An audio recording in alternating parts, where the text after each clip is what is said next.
آمنوا صلوا عليه وسلموا تسليما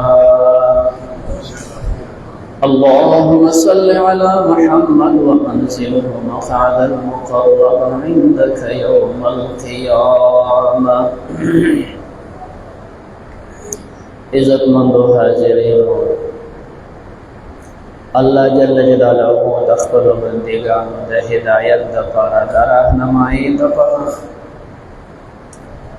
دنیا ته د انبیاء علیهم السلام سلسله شروع کړو.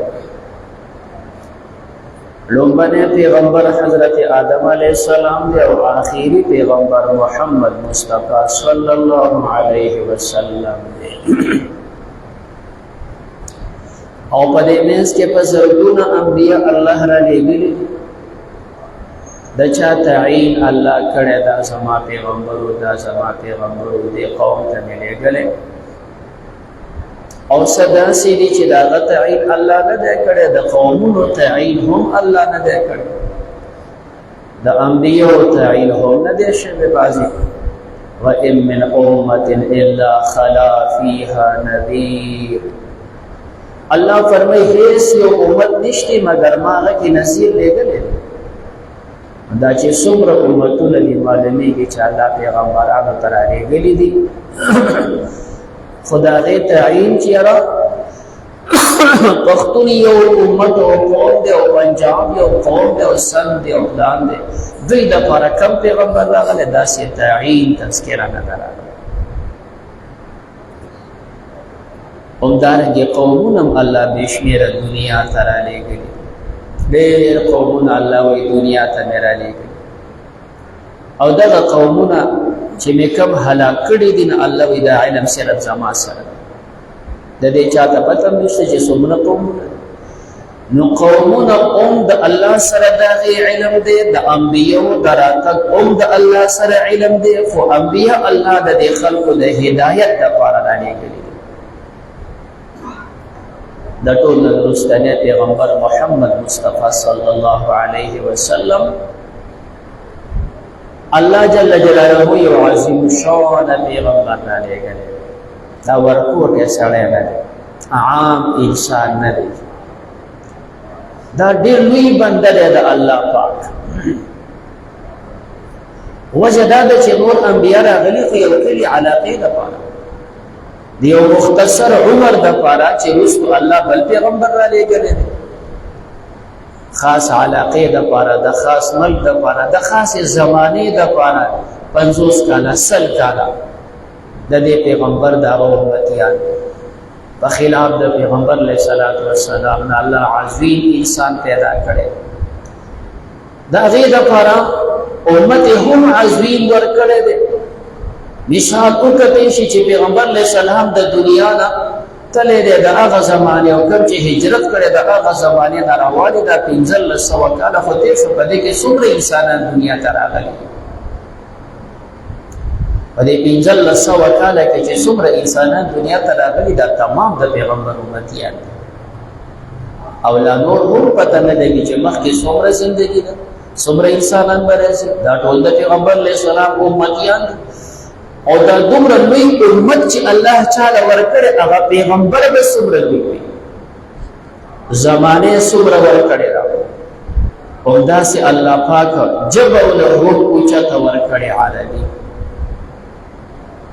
دا سے عظیم پیغمبر چی اللہ دنیا ترا لے گو نختاری دا ار عظیم سیز نمخ کی نشانات ہوئی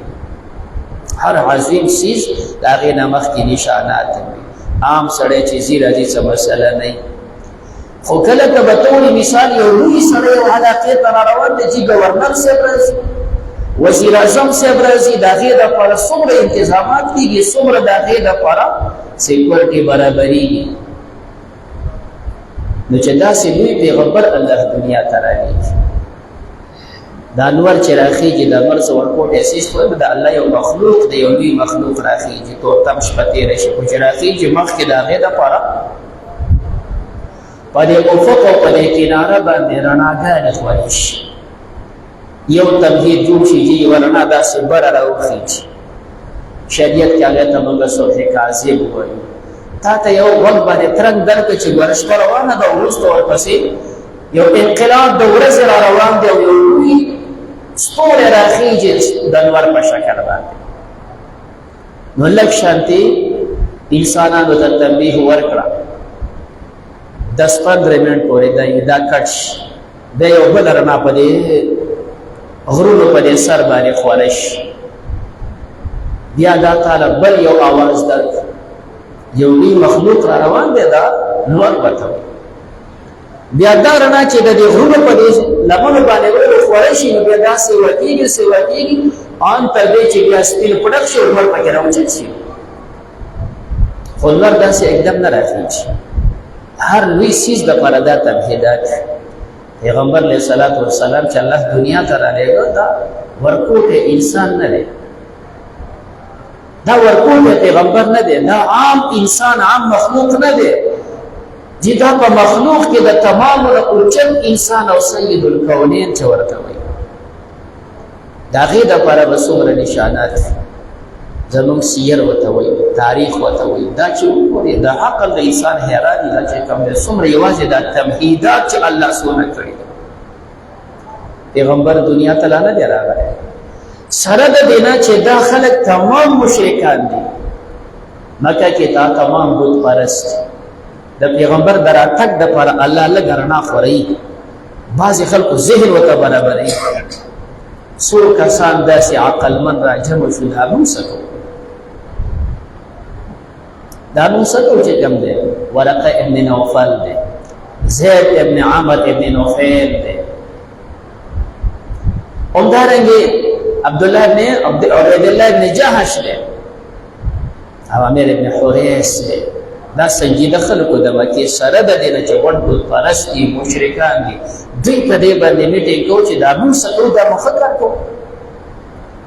یعنې چې دا غلط کار دی دا تمام خلک په غلطه دي چې کوم دی کاڼې په خپله جوړ کړي او دلته یې کېږي دا خدای دا د پیغمبر د راتګ نه لږ مخکې دا هغه د پیغمبر د راتګ هغه رڼا د هغې هغه بصر کې چې خلکو ته الله دام ښول دا خلک په خپله نه ورته جي دی که چېرته اهل کتاب څوک راغلی دی نو ته پیغمبر راغلی دا سنجیده خلک په خپله په دې سوچ کوو د دې نه وروسته بیا سوچ وکړو چې یاره دا موږ چې څه وایو چې یو الله منل وي ایا دنیا کې داسې سوچ دی چې هغه یو الله مني نو که دنیا کې داسې څوک چې هغه یو الله مني نو موږ د هغې سره پکار ده چې ملګري شو روان شو سفر یې شروع کړو چېرته لاړ شو دا خلک به چېرته پیدا کړو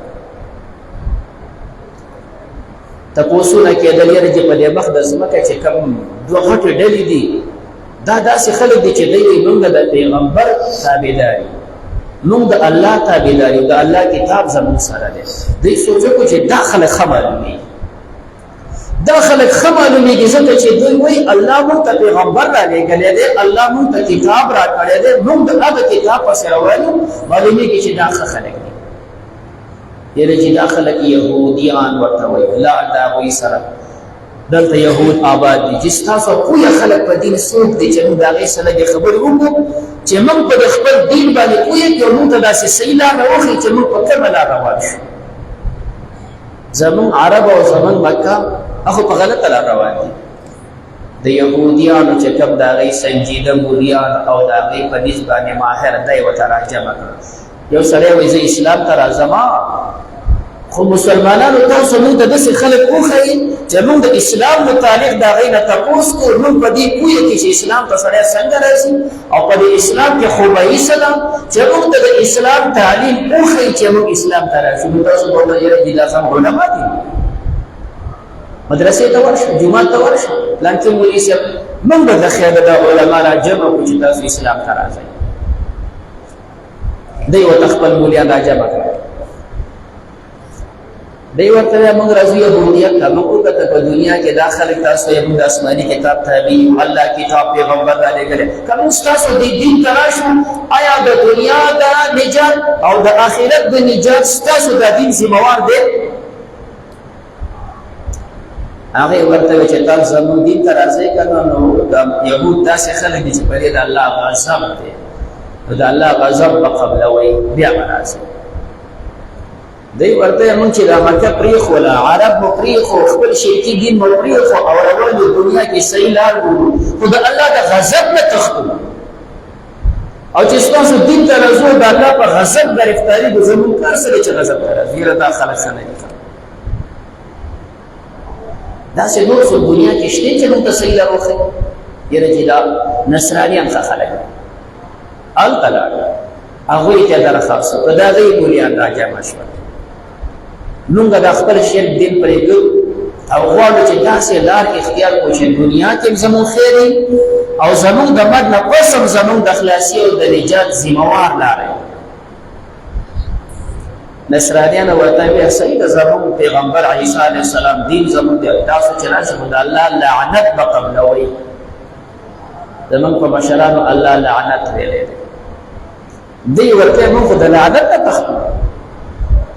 دا مونږ چې خپل لار او دین پرېږدو د پلار او نیکه لار پرېږدو موږ کلی مو پرېښي عرب مو پرېښي ګرځو د صحیح لارې پسې خو چې د الله د لعنت او د غضب نه بچ شو یاره چې دا خلک هم ښه نه دي ښه مثال یو دنیا کې یو سړی چې کوم دی یاره چې دا روسیان دی او دا هندوان دی او دا سیکان دی او دا چینایان دی او دا بل دی او دا هریان دی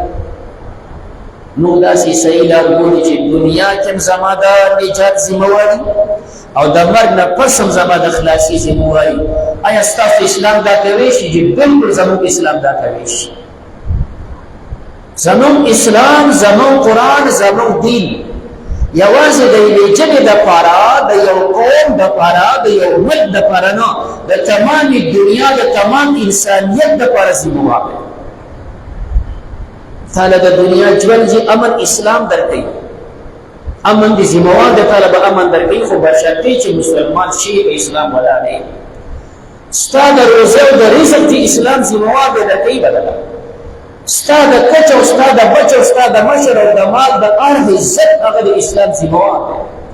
او چې څنګه د الله وعده ده په دې دنیا کې هغسې وعده پس د مرګ نه سره وکړه د برزخ هم تا سره وعده ده او د حشر هم در سره وعده ده په قیامت کې چې کوم دی هم تا سره وعده ده دا چې اسلام دی حق دی دا خلک چې ناامیده شول واپس راغلي داسې معلومېږي دنیا کې چې څوک نشته دنیا کې چې څوک نشته به داسې کوئ ځان د الله عبادت کوئ په خپل او نور خلکو نه قرار شي مثال دې وخت کې یعنې چې داسې و د اسلام خو ښایسته دي دی ښکلی دي خو آیا دنیا کې داسې یوه صوبه شته دنیا کې داسې یو ملک شته چې هغه تر اول نه تر آخره تمام د اسلام په اصولو برابر وي د قرآن په اصولو برابر وي د پیغمبر د ارشاداتو برابر وي اسلام چې د کوم څیز ذمهواري ورکوي موږ هغه په سترګو وینو چې او دا د اسلام ذمهواري و دې خلکو له ورکړې ده موږ ته څوک ووایي شي افسوس دا دی چې داسې څیز نشته مسلمانان شته اسلام شته زموږ دین هر څه محفوظ خو داسې ځای زموږ کمزور دی چې نشو خولی دې خلکو بس خپل چې کوم دی د الله عبادت شروع کړه دلته شان دی دا د پیغمبر علیه السلام د راتګ هغه بسر کې بل طرف ته یهودیان دي چې هغوی ته خو پته چې د الله پیغمبر به دنیا ته راځي ډېر یهودیان د اطرافو نه راغلل او مدینه منوره کې آباد شول دا ځای داسې معلومېږي چې د پیغمبر د راتګ ځای به دی کتابونه هغوی سره علم دا د هغه د راتګ ځای دی دا جدا ټکي چې پیغمبر د هغې حسد وکړو ایمان یې رانه خو راغلي دې دپاره دنیا په دغه وخت کې په کاهنانو باندې په نجومیانو باندې ډېر لوی اعتماد دنیا کې کاهنان کاهن دې ته وایي تراشي مستقبل کې به داسې څیز کېږي جس برخیم چې داسې داسې کار به کېږي تا کاهنان وایي تېر شوي چې کوم کارونه چا دله څه پټ کړي دي غلا شک باندې برخیم دې ته عراف وایي زموږ شریعت کې دا دواړه کارونه مني خو هغه وخت کې دا کاهنان ډېر زیات دا چې څومره کاهنانو دوی تمام دا وی چې دنیا کې انقلاب راتلونکی دی یو عظیم انسان را روان دی د دنیا به دغه ماتحه دي دغه خلک په خپله تمه یهودیان په خپله تمه دی خوا کاهنان په خپله تمه څه آثار الله خود مکه کې ښکارا کړ د پیغمبر علیه السلام د پیدایش نه لږ وړاندې یو عظیم بادشاہ ابرهه را روان دی په مکې باندې حمله کوي د مکې مکرمې د حرم نه بهر الله هغه تس نس دا د نبی کریم علیه السلام د راتګ هغه شغلې دي چې دنیا ته برسي همدغه شانتي چې کوم لوی انقلابات راغلي د نبی علیه السلام د راتګ نه لږ مخکې په دنیا کې ډېر غافل ناخبره او د انسانیت او دارنګه د آسماني دین نه وړاندې خلک هغه ایرانیان دوی بالکل د هیڅ نه خبر نه ځکه خدای د اور عبادت کوو د زمانو نه چې کوم د دوی د اور عبادت کوو د زمانو نه دوی داسې څنګه چې مثال زموږ جوماتونه دي د هندوانو مندرې دي د دوی آتشکدي لوی سي جوړ کړی په هغه کې اور بلیږي دا اور مرکیږي نه شپه ورځ بلیږي هغه راځي چې خپل څه طریقه کار هغه کوي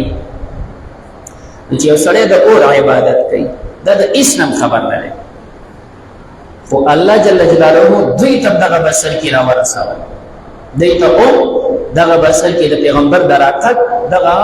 نشانات او د اوفور چې دام خبر شي لږه زمانہ وړاندې د دوی یو بادشاہ تیر شوی دی هغه ته ذوالکافف ورته ذوالکافف دا ذوالکافف ورته ځکه وایي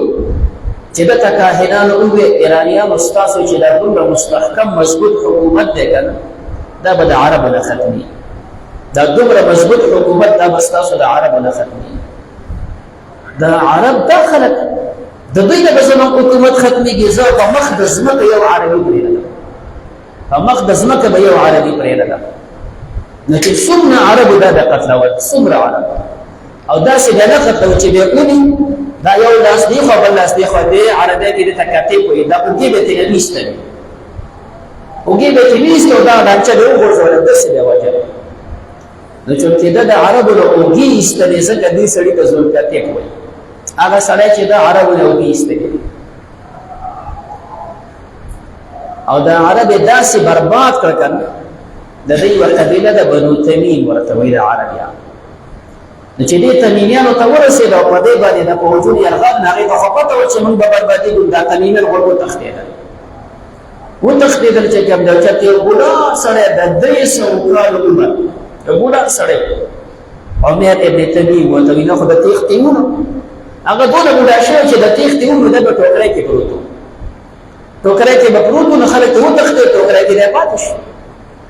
نو چې کله د پوځونه راغلل او دا ټول علاقه ولټوله څوک شته نو دغه ټوکری بوډا پکې پیدا و دا ټوکری والا یې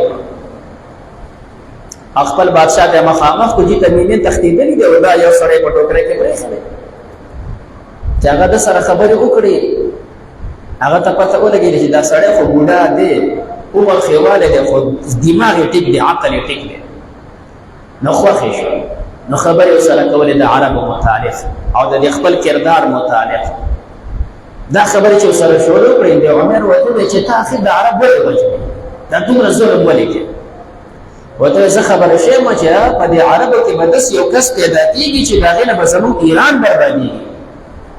نو د ایران د بربادۍ د بچو لپاره زه په مخ د ځمکه عربي نه پرېږدم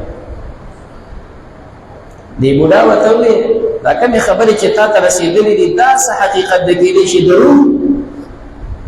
کېدی شي دروغ اول خو دې څه حقیقت نشته خو تا ته به چا خبره کړې کېدی شي دروغ تا دومره خلک تباه کړه او دویمه دا ده چې بادشاه خو یي خو عقل د بادشاهانو نه دی بادشاه یي خو عقل د بېوقوفو دی که دا خبره رښتیا وي چې په دې عربو کې دا سړی پیدا کېږي او دا ایران د بربادۍ ذریعه ګرځي نو بادشاه عقل دی پکار ده چې د عربو سره ته احسان وکړي که سبا په دې کې دا بچی را پیدا شي هغه د نیکه احسان به ورسره یاد وي تا سره احسان کوي د بادشاهانو عقل دی دا ستا څنګه عقل دی دې سړي چې سوچ وکړه لکه دا بوډا خو ډېرې ښې خبرې کوي اډه یې وکړه بس نور به عرب نه وژني د هغه وخت نه دا سلسله داسې شروع نبی کریم علیه السلام پیدایش ښه رانږدې شو د ایران دغه وخت بادشاه کوم چې په عدل نوشیروان بادشاه چې ورته په عدل مشهور د حکومت نوشیروان بادشاہ داغه عدالت په دنیا کې سره د دینه چې مجوسی دی آتش پرست دی خو انصاف او عدل په دنیا کې مشهور د شپې اچانک زلزلہ شو د ځان له داسې یو عجیب هغه وخت محل جوړ کړو هغه زمانہ کې چې دی نوشیروان د خپل محل صدارتي چې ګمونو د 23 سال کې جوړ کړو او 23 سال کې هغه باندې د دنیا هر قسم وسایل لګولې په داسې انداز په دې کې یو څه په دغه اثر نه کوي دای داسې جوړ کړو نو زلزلہ شو دا زلزلې خو ورقو بیا د دینه چې کم دی پښمیر باندې سوار لس غټي کې را پریوته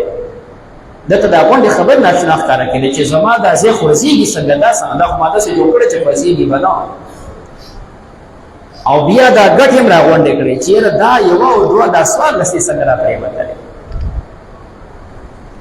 او دا ټول خبرې ذهن کې پټې وساتلې پته او ته ولګي چې څه چل خو کیږي خو چاته ځکه حال مو وایي چې دا دی حکومت دی حکومت چې کوم د ځان خو نشم شرموي غلش نو سورز درې داسې فیصله راس پټ وساته چاته حال نه خو بیا چې راس په لکینی چا سره مشوره ولکې چاته ولوي د مصیبت به څنګه مخه نیسي نو دای سوچ کوو چې د حکومت سره خاصو کسانو سره په دې مشوره وکړو که څه حالت بدلیدونکې چې دغه مخه ونیسو مجبوره خپل چې کوم دی اهم مشران د پارلیمنت هغه راوغوښتل نه غیر اوغوښتل دې لپاره چې په دې متعلق سره مشوره وکړي مجلس چې کېناستو دله دا خبره شروع کړې نه ده اچانک د بل گورنر نه خطر راغی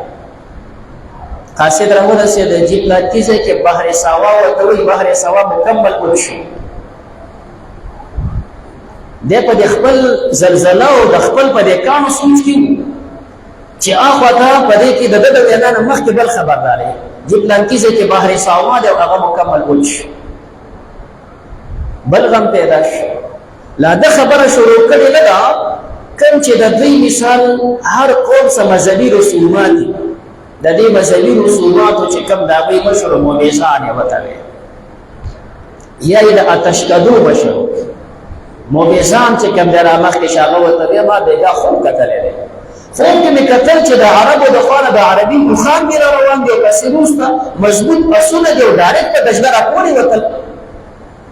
او دا ایران ډیر ذلیل نو شیروان خپل چې سکتلی او هغه نه عجایب نور راغلی بیا دا وته د خپل وی چې دا زما محل خوځیده څنګه او بیا په دې کې د سواد لسکانی پرې وتل څنګه د خوب مسله براله اخوا پکې چې کوم د سمندر موت شو دی ورته رجدا سکار پکا د چې د عربو سره زمون کوم صوبه ده کنه دغه سړی ته به د عربو خه معلوماتي پکا د چې مونږ دغه معلومات معلوم په دې مجلس برخاست شو کسې ولې نعمان ابن منذر وته دا د خیری گورنر نعمان ابن منذر ته چې ته داسې کس ما ته راولېږه چې دې خلکو باندې د قومونو باندې په دې جغرافیا باندې مکمل ماهر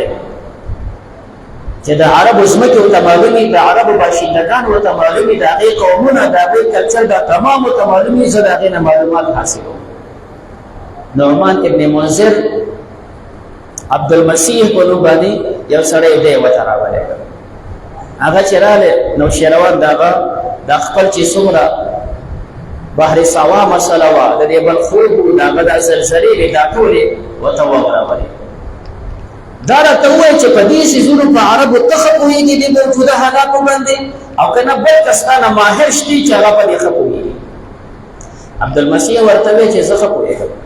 خو زما نه په مخ د ځمکې یو سړی بل د هغه ډېر ماهر دی او زما د پوهې برابر په دنیا کې د هغې نه بل ماهر انسان نشته د ټولو نه لوی ساحر لوی کاهن او چې د دنیا په حالاتو پوهېږي نو یو سړی شته خو هغه ډېر زیات بوډا دی یاره مړ به یې که جمدی دی او که جمدی کېدی شي موږ ته ورسېږي او نه رسېږي خو عمر یې بلکل ختم دی او دی د زمانو د سلونو کالو دی هغې ته سطیح ورته وایي دا په شام کې دی نو شیروان ورته اسباب برابر که دا واله او ځان رسوه سطیح ته او د هغه نه د ټولو حالاتو معلومات وکړه چې دنیا کې دا څه چل کېږي عبدالمسیح د خپلو ملګرو سره روان شو شام ته. د سطیح مختصر ټکي دا دی چې دا سطیح داسې سړی و که نه چې د ده په بدن کې اډوکي نه وو. د ده بدن کې صرف دغه کوکړی وه، د کوکړی اډوکي، نور بدن کې اډوکي نه وو. دا مکمل غوښه وه. نو چې بدن کې اډوکي نه وي نو خو کېناستی شي او نه ودرېدی شي، هېڅ هم نه شي کولی. نو دا سر دی دا په دې خېټه کې پروت و، ځکه صرف غوښه وه. د ناستې اون نه و، د خبرو اون نه. نو چې چا به ورسره خبرې کولې نو دی بیا داسې اړقوو، نو بیا خوځوو بیا خوځوو لکه د اوبو مشک. نو دې خوځولو سره به دا هوا واغستله. نو چې هوا بیا واغسته نو خېټه به ډکه شوه، د هوا د اډوکه خو ونه. نو چې خېټه به ډکه شوه نو سر بیا راوچت شو، بیا خبرې شروع کړې. دا داسې شی دی چې هلته ورسېده نو دا 300 کاله عمر دی سطیح. او یو قول دا دی چې دا د 200 کاله،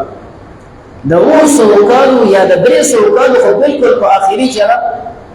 څیز راغونډه پروت دی، خو پته نه لګي چې منډه او که جمدی دی. نو دې سړي چې کوم دی ورته اواز وکړو، نو هغه اواز نه اورېدل، ویې خوځو چې ویې خوځو راویې خوځو. دومره لوی کاهن و چې کله ده وخوځو چې کوم دی هوا یې واغسته او ډک شو،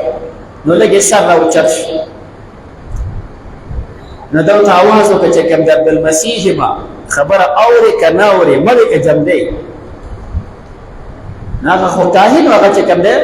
شروع شو. عبدالمسیح راغلی د ایران بادشاه رالیږلی او دې دپاره رالیږلی تپوس وکړه چې بحر ساوا اون شو نو ولې وچ شو، زما محل ولې زلزله وکړه، کاڼي ولې را پرېوتل، د عربو بخار څنګه را روان دي. ورته یې مسیحه واوره، زما د ژوند پته نه لګي، زما د زندګۍ آخري حصه ده.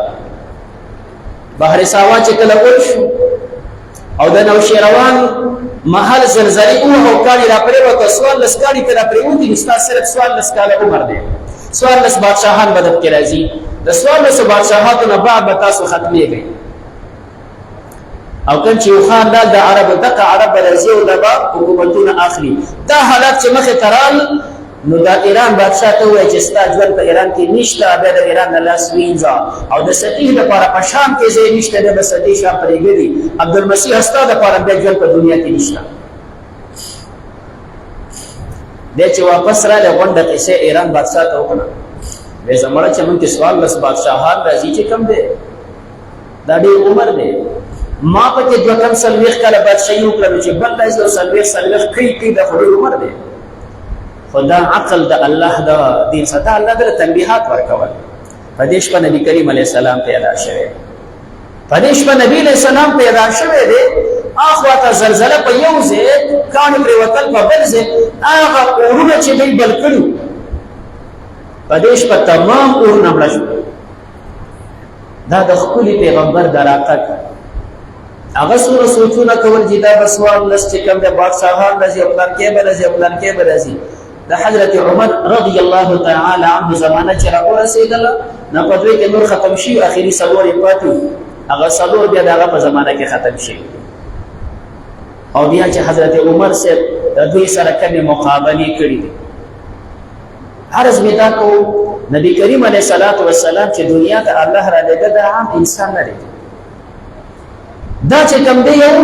معمولی انسان نه دی، دا ډېر یو عظیم الشان پیغمبر دی، دا ډېر لوی انسان دی. هغه د راتګ دپاره الله په دنیا کې داسې انقلابات مخکې پیدا کړل، څوک یې مني عقلي لحاظ باندې. یهودیان ورته ځان له پته مدي چې راځي به، کاهنان ورته ځان له پته مدي چې راځي به، شامیان ورته ځان له پته مدي چې راځي به. چا کډې واغېستې جیران مدینه کې ورته اوسېږي چې دا سړی به راځي. هغه جاهل آتش پرست چې خبر نه و، هغه الله هلته خبر کړ چې په دې شپې وله اورونه مړه کړو، زلزله پرې راوسته، کاڼي یې لره وغورځول، سمندر وچېدلی ورته وښول، دا خوبونه ورته پکې وښول چې په دنیا کې یو لوی انقلاب راتلونکی دی. زموږ ستاسو پیغمبر چې ډېر لوی سړی دی، زموږ دین یو پاک دین دی، زموږ شریعت یو پاک شریعت دی، دا منګړت قصې نه دي، موږ منګړت شوي دي. زموږ دین پاک دین دی، موږ ناپاکه یو. زموږ دین پاک دی، زموږ خولې ناپاکه دي، زموږ کردار ناپاکه دی. که زمون دا کردار، زمون خلی، زمون بدن، زمون عقیده د خپل دین او د شریعت برابر شي، د هغه پاک دین دی چې الله را لېږلی دی. دا هغه پاک دین دی چې پیغمبر راته ښوولی دی. الله په خپل احسان موږ تاسو ته ډېر لوی دین درته نصیب کړی دی او د هغه پیغمبر چې په تمهیداتو کې څنګه چې نور راخیږي او مخکې د هغې بسر کې وي د هغه په راتګ باندې د راتګ نه بعد چې دنیا کې کم انقلابات راوستي دا د مخکې تکوینات دي د الله حکم دی هغسې چلېږي. رب ذوالجلال دې زموږ ستاسو په دین باندې استقامت نصیبه کړي. الله ته زموږ رضا شي ویل ویدر ستا رضا دپاره وګرځي خیره خاتمه زموږ په ایمان کې. صلی الله تعالی